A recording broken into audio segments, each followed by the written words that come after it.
G'day there, it's Duncan here. Now, I wasn't raised in a religious household. Dad was an atheist, Mum was agnostic, both leaned towards socialism, and that was my world. I grew up a lefty, questioning everything. Then, 46 years ago, I met an angel of a woman. We built a life. I carried the weight of a mortgage, 4 kids, responsibility, and somewhere along the way I stopped chasing an ideology and started valuing what actually works. I didn't find religion, I found perspective. I grew up. I became conservative because I became grateful. Grateful for this great country. Grateful for my beautiful wife and kids. And for the stability that lets you raise a family in peace, for a culture shaped by Christian values, forgiveness, freedom, dignity. Even though I've never called myself a believer, you don't have to go to church to respect the foundations that holds the roof up.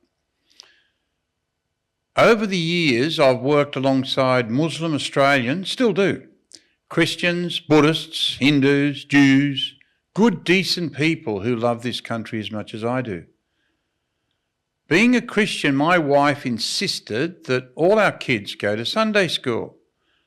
And that worked, yeah.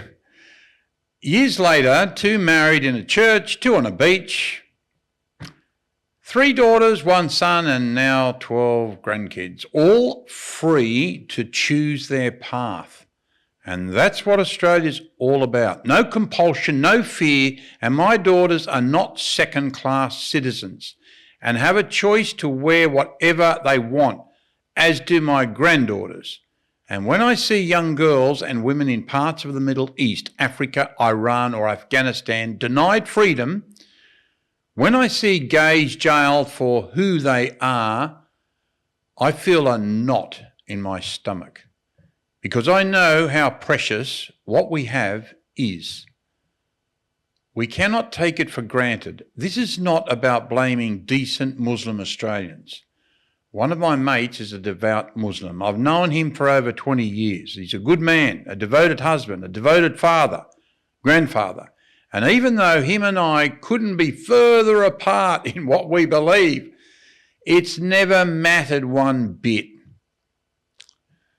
The problem isn't everyday Muslim families. It's the small but dangerous minority of Islamic fundamentalists, amplified and accelerated by the internet, who spread hatred toward the Jews and Aussies and dream of a caliphate and reject the freedoms that protect us all. So don't turn on your neighbour, turn to your politicians. Labor coalition both opened the gates without asking hard questions. And that's happened over decades. If you're worried about mass migration and social cohesion, speak up, email them, call them, demand accountability. And if the Libs and Labor still can't seem to find the courage, the backbone or the common sense to fix what they help break, maybe it's time to politely remind them they're not the only names on the ballot. Because this country, imperfect, generous, free, is worth protecting. And I'll never apologise for being a proud Aussie.